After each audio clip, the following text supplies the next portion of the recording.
of you, right? Everyone here in the chat with us.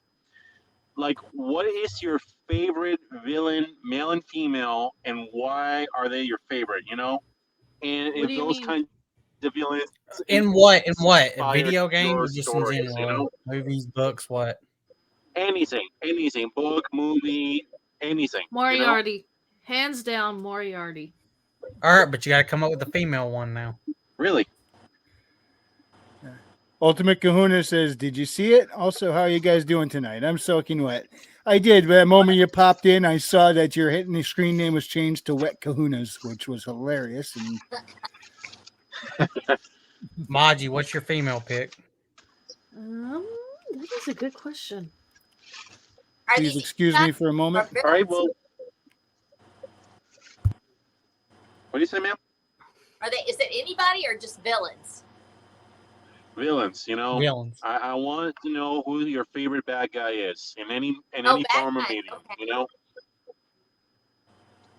But to Maji's question, why is Moriarty your favorite? Why is he your go-to? Because he is evil just to be evil to prove he can outsmart people. Sometimes you need somebody just to be evil. Okay. Are you talking from the books, the show, movie, anything specific? What are you talking about here? The books. I have not read them yet. Are they good? Hey, if you like that kind of stuff. Yeah. Some people find them dry if they're not into the classics, but oh man, Moriarty, especially when you're reading like inside of his head and stuff, is it's hands down amazing. Okay. But granted, I like Sherlock Holmes too. I mean, a lot of modern forensics came from that, even though the author actually hated the character. He's I'll like, probably come say on. Huh? He liked Why did he hate the character? I'll probably pick Dutch Vanderland and fucking Cersei from the books. Both of those guys. All right. I already know about Cersei, man. But why Dutch? Why Dutch? I mean, in the first game, he's quite fucking evil. Blowing a woman's brains out the first time you meet him. And then the second game, which is a prequel, you just see how fucking dirty he is. Fucking nasty ass snake. Okay. Especially towards the end. And Cersei from the books, why is that?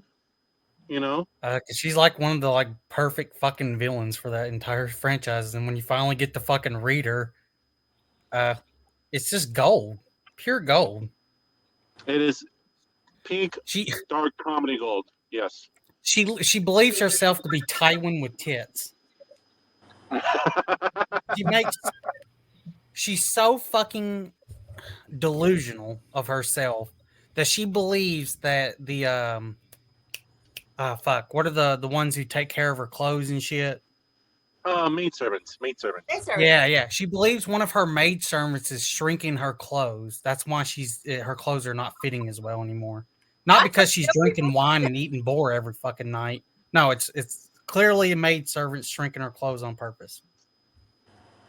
She almost had them killed, by the way, because of that. But no, not killed. She was gonna give him to Qyburn, who's doing fucking like Frankenstein experiments on these women that she's giving them.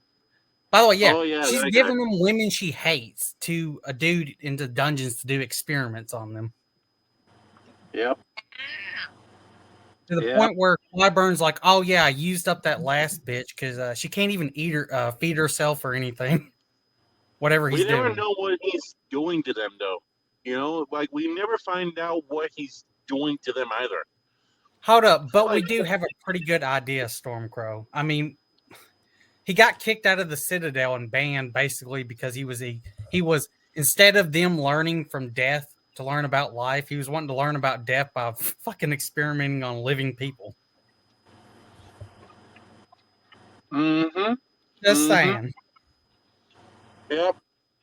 Medieval Joseph Mengele there. I forgot about Qyburn from the books, Oh, he sucked in the show. They ruined him as well. Let's Oh, yeah. just say Moriarty was so evil, Stormcrow, that he ended in a duel. Or, I mean, in a draw. Like, he was such a brilliant, evil mastermind. The way he thought, the way he coordinated with everything, his whole mind was this twisted puzzle that fit perfectly together. Manji, have you played Red Dead Redemption, Red Dead Redemption 2? No, I have not. Oh, I love Red Dead Redemption. You would understand why I girl. picked Dutch, especially in the second game. It's just he was always a piece of shit. I know people try saying the fucking head injury is why he magically started turning more evil. No, he was Mhm. always a fucking filthy piece of shit, using his charisma and shit to get people to follow him. You know, What are the um, what's the criteria here? Is it like who do you think to be the most evil villain, or which villainous performance did you Like enjoy them, best? What are we going for? I think the criteria is a villain you absolutely like love. You know, your absolute favorite. You think about them all the time. You think about their quotes, their performance, their quotes, whatever. You know, it could be from anything. I'll give an Movie. honorary mention to Dimitri from GTA 4 as well. Woo! Oh hell As yeah! as it's very subtle about how Rockstar, how he was manipulating and scheming Nico and shit at the beginning of the game, Mhm. He was like the just a piece of assassination and shit. stuff. I See, can't I- remember the character name, but there was a Klingon that said "Revenge is a dish best served cold." I think it was played by Christopher Lloyd. See, here's the thing. I mean, don't get me wrong. I do like that whole sympathize with the bad guy occasionally, but sometimes you need a villain just to be a villain. Yeah, just to be evil. Well, yeah, like for example, one villain I absolutely love is Hades from Hercules, the Disney Oh, yeah. version. He's just fun. But one villain I think is just like, yeah, her presence on screen always felt like pure villain, and it's someone to be feared. Was Bavmorda from Willow. Mm-hmm. What was the name of the character of Keith David's his character on the Princess and the Frog animated? Oh, Oh, Shadow Man? Doctor. I can't remember. Starts with F. Yeah, I can't remember his name. He's pretty good. Dr. Facilier. That's his name. Yeah, Facilier. Facilier. Yep. Yeah, where he's using voodoo and shit, and he holds souls and stuff. Oh yeah, I love that one song. Does it for him. He's great. I have that on my playlist. I play it when I write my villain. I have a whole villain playlist that I pull out so I can write villains for each one. So I pick Disney villains and do that. So. Old school woman. Disney villains. But here's the thing, like Disney villains, they're iconic for a reason. I mean, I know Scar is taken from the uncle from Hamlet, Yeah. but I mean, he was evil enough to kill his own brother and then freaking take over his entire castle. Yeah. Yeah, he's very. He's And Shakespeare. the deleted scene. Did you see the deleted scene where he tried to do Nala? You know, you saw that scene? Yeah, I'm not a fan of that He's one. pretty brutal. He is. But it takes more than just evil. It takes personality. Mhm. And depending on how I'm wanting to get into the character, there are some that are evil and they're deliciously evil. And then there's others that are truly frightening. And I think it depends on the first time you see them. There's a couple of really obscure ones that probably y'all might not even know that. Judge Frollo from Hunchback of Notre Dame. Yes. Yeah. He's terrifying. Oh yeah. And I think that if you're looking at villains, that the ones that scared me the most, the ones that I saw when I was a child. First one is, I don't know if anybody has ever seen this movie. It's called The Cowboys, and it's with John Wayne. And there's a character that's played by Bruce Dern, who is Laura Dern's dad. And it is one of the most evil characters I've ever seen. Hold up, R.H. Snow, is that the movie where he's like he's getting the cattle for the kids and shit? Yes, and it's actually based on a real event that took place where it was where one of the rangers actually didn't have enough guys to come forward. Everybody was gone out of the war. And he took kids, basically young men that were willing to go, and they were very young, but they went ahead and rode the trail with him, and they got the cattle in. And so this character is just absolutely purely evil. He's still one of the ones that I really go to when I really want a character to be evil. I look at that character from the Cowboys. Get a chance, watch him, because he's savagely evil. It's a smaller, but instead of being evenly matched like Moriarty to Sherlock Holmes, he is a brutal predator, and he stalks these children. He terrifies them. He kills one of them. In a time when you didn't show that on TV, it's implied that it's accidental, but he stampedes the herd, and one of the children dies. And so, literally, this is a man that wants to murder children. He is absolutely purely evil. You really almost can't enjoy him because he's just so evil. At the same time, he is the epitome of the villain that must be eradicated. Mhm. And he preys on the old and the young. And so I just wanting somebody that you go, this person shouldn't be alive at all. Somebody's got to get him off screen. He's that bad. And then you have villains that are just delicious to watch. And one of those being Dr. Facilier on Princess and the Frog, which I love, and I've got that on my playlist. And then there's ones that are just fun to watch. Like I know this sounds really strange, but Phineas and Ferb, Dr. Doofenshmirtz. I don't know why. I love Doofenshmirtz so much because he's the everything he does just fails spectacularly, and yet he works so hard at it. He lost to a houseplant. I know, and I'm so sorry for him. And that's truly sympathetic. And so I try to fall somewhere in between, not to be, maybe not quite so that you lose to a houseplant. You have to be that villainous mindset where you're head to head. But and so most of my villains are villains for a reason. They're powerful. They're able to be powerful.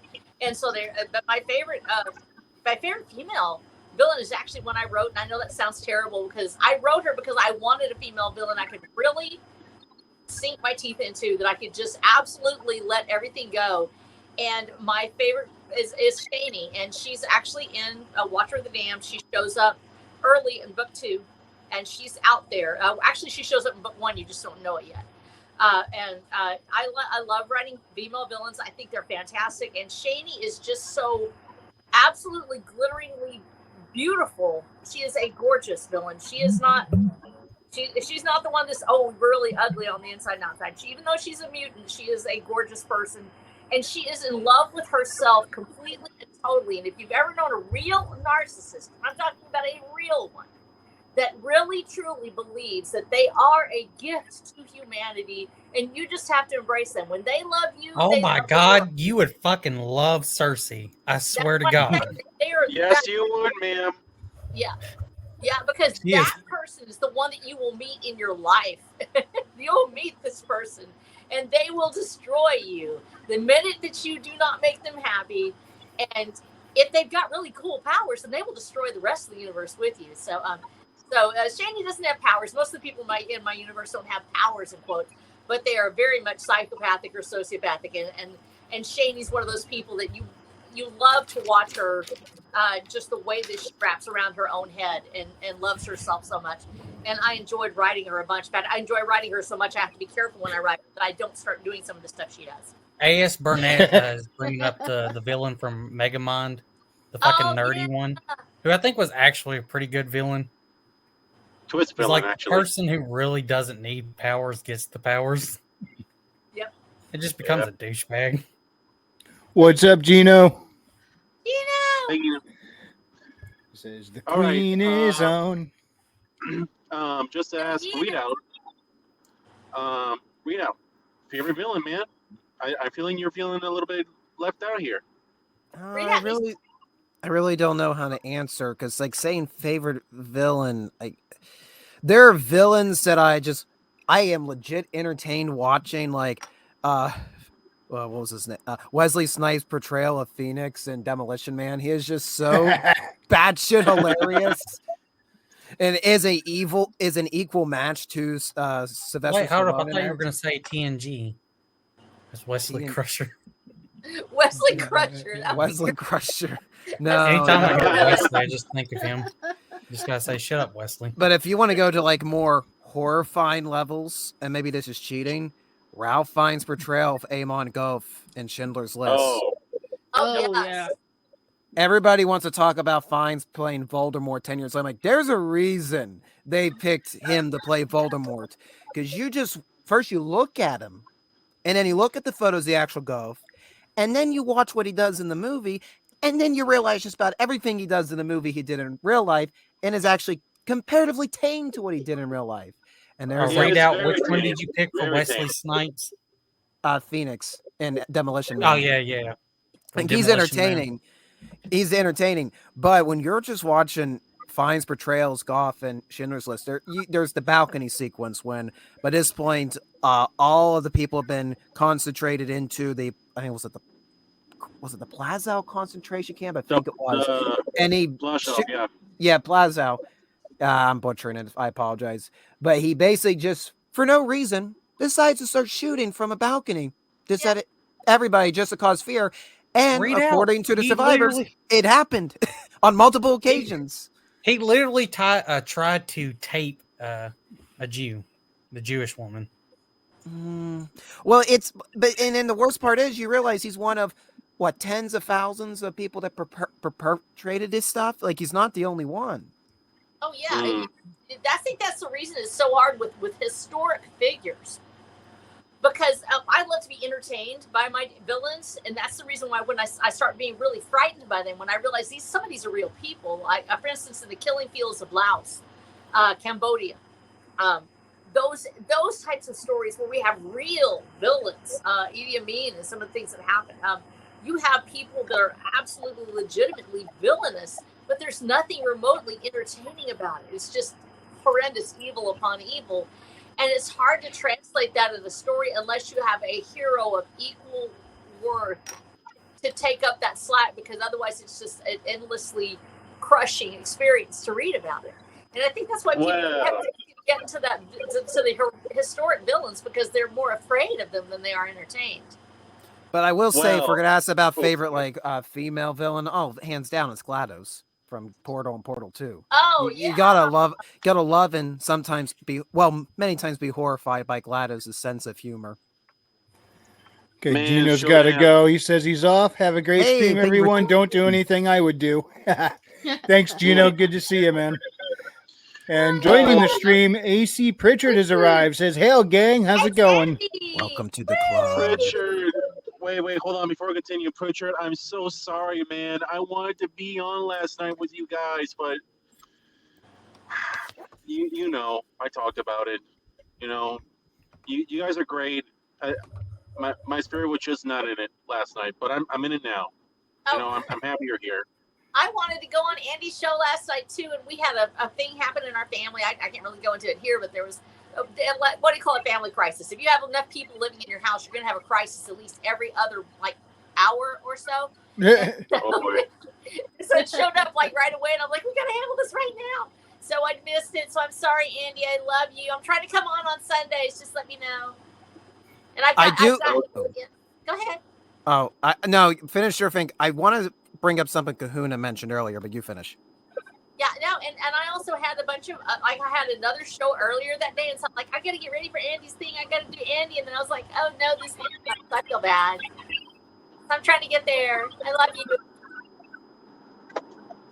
Got it. So with Kahuna earlier was talking about Zahir from Legend of Korra, and the thing that makes Zahir a standout villain, aside from the fact that, gosh, just Legend of Korra have a lot of writing problems, but that makes him stand out all the more that for one season there was a crystal clear villain that had clearly defined goals and is absolutely horrifying, because up until book 3 of Legend of Korra, the Air Nomads were just stereotypically good guys, because we only had known one of the Air Nomads, being Aang from the original series, so we just assumed they were all a bunch of humble monks and stuff like that.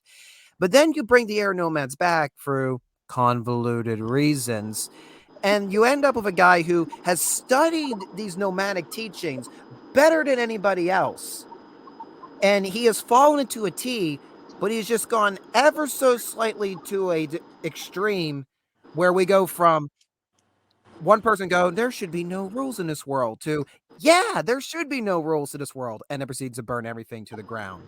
And that's what makes the hero so terrifying, because we got so accustomed to oh, there's no rules here. Everything's so peaceful here in the Air Nomads. To somebody just hearing the same thing and just thinking, all right, then we're just going to burn the whole world to the ground then. There's just something horrifying about that. And he's calm for most of the show. Zahir is calm, a well-educated man, more educated than anybody in The Legend of Korra, mind you. And it's just fascinating. And another thing is, he's the only villain in Korra that most of the Korra villains are one and done. Their things Yeah. are resolved. He's the only one that's not resolved. He breaks the main character for three full years. And he has to come back in the 4th season as like almost a cameo, and Korra basically has to go to Zahir and kind of pull like a Hannibal Lecter situation, you know, Khalees Starlin going to Hannibal Lecter. It's basically what happens, basically asking for advice and stuff. So Dude, yeah, he goes far. Who was on Teen Titan that was up against Robin that was so freaking evil? Oh, Well, Slade. Thank you. Slade, Slade. Deathstroke. you know, they- Deathstroke. Slade was absolutely brutal. I think that he reminds me. Oh, most he's probably- brutal. He reminds me most of the character from the Cowboys. People that prey on young people or children and literally try to destroy their mind. And Slade is just vicious. Oh my gosh, he's such a bad person. It made it hard for me to watch because I've known people like Slade. I'm like, oh my gosh. Now, this is probably kind of cheating because I'm pulling on an Alan Rickman character, but one of the greatest villains of all time has got to be Hans Gruber. Yeah, no, I agree. Man, now that once you start talking, then I start thinking of more villains. Oh, I could mention him, I could mention her, but Well, that's the thing, though. I need the wheels greased in my brain from time But to that's time. that's Yeah. the thing, though. The whole point of storytelling. I mean, technically, all the Hans Christian Andersen stories were all technically horror stories, but Yes. the villains strike something. Like when I was a kid, Gaston from Beauty and the Beast terrified me because he could show up in the real world. Yeah, he's the person that's very persuasive. And I also have a group of people that believe that Gaston is actually the secret hero because everyone in the village loves him. And it can go both ways. Your Well, hold villain up. hero can depend on Wasn't he faithful? He wasn't a man whore either. But I mean, he really did just want one basically woman. bribed Belle to marry him or send her dad to the loony bin, and everybody sided That with him part. because everybody trusted him. Yeah, that's the thing. He's a manipulative. Well, his dad was letting a woman learn and stuff, so you know that's pretty fucking crazy at that time. Hey, hold up. I want to apologize. Bad internet signal. You know. No worries. All right. So back on topic for a minute. So okay, Rito gave his villains. Miss Snow, you gave yours. Maji, you gave yours. Billy, you gave yours. Wrangler, did you give your villains? I gave a few suggestions. I mean, I said my favorite all-time villain. I mean, it's tough to pick one. It depends on my mood, but a lot of times I like Hades from Hercules, but Crowley from Supernatural is a good one. I am Hell, not- James here's another Craig. good one. Here's another good one. I'm disappointed that Frequency didn't bring it up. I think even Raven, fucking Goldu this guy Kott here? from fucking DS9. He did go through my Oh, yeah. mind. He was good. He's not only a good fucking villain, but he's a realistic villain. Yeah. Hey, John. Hail John Douglas. Plus, he also needs your help sometimes. Senator Armstrong. True. He is not a villain, sir. He is not a villain. Okay. He Senator is not a Armstrong? Who's that? You from don't- Solid Snake. Metal Gear? Oh Metal yeah. Gear Revengeance, ma'am. I cannot believe you do not know who Senator Armstrong is, sir. He is the politician that we need now more than ever. Damn it! I don't care. Yeah, I said it. I'm not going to take it back. He is the senator and the president that we all need right now. I'm not going to take it back. I'll just Okay, take let's the hear guy from the movie Dave. Let's flip it on the script of Readout. What is y'all's worst male villain and female villain you've ever seen? Wait. Hold on. I wanted to give my villains. Why are you flipping it on me? Yeah, really? I would hear what y'all think are the worst. There you go. John says Hold on. Armstrong didn't do nothing wrong. And he likes Gaston, so there. s- can I give my villains before we continue on the worst ones? Yeah. Yes. Yes. Okay. Let me start out like this. For video games, who here has played Wolfenstein: The New Order? I haven't played it. I have. All right, Don't then. think so. I think I only played the old one.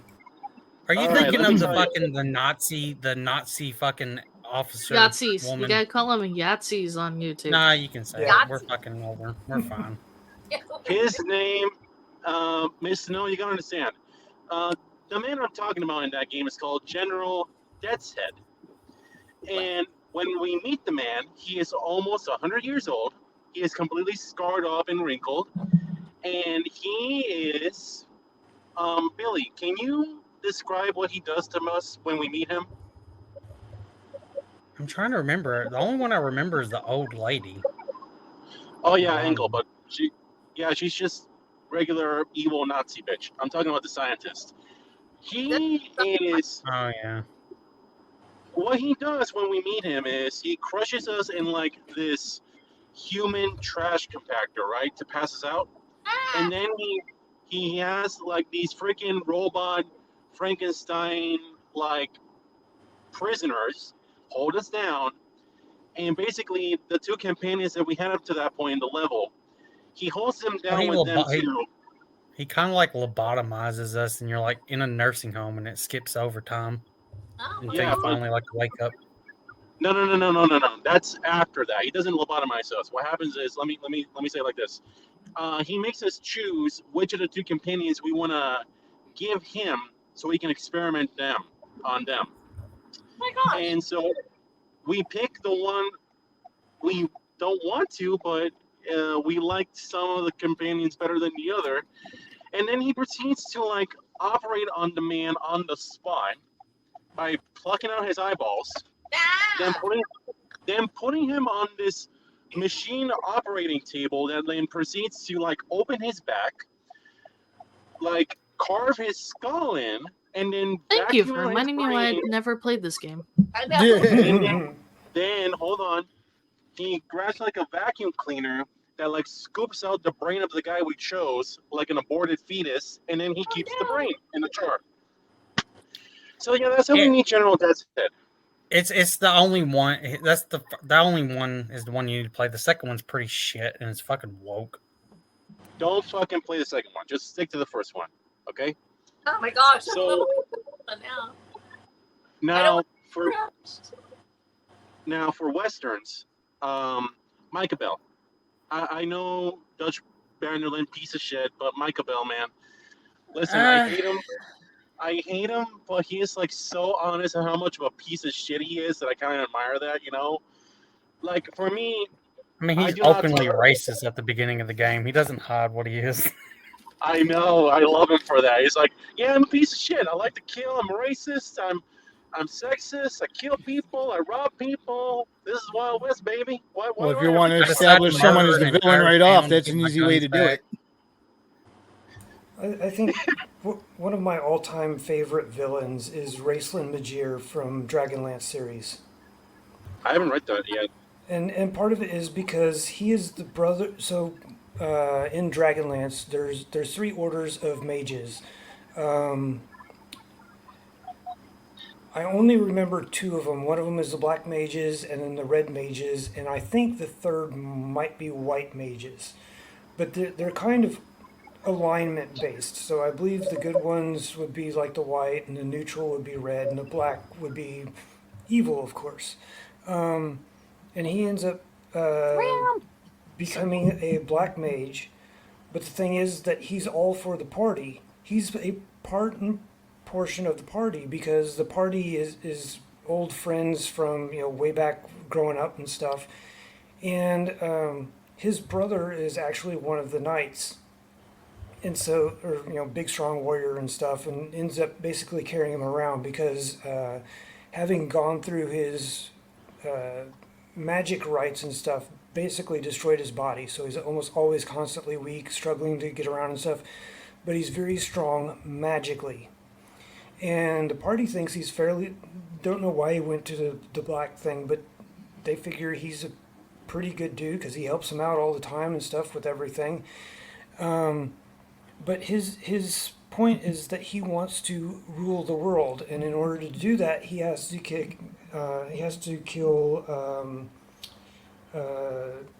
basically the queen of the gods. And he gets himself powerful enough where he is almost able to kill her. But then he discovers that right as he's about to kill her, if he kills her, there will be no people left on the planet. And so he ends up deciding he can't do that because that would remove what he wants to do.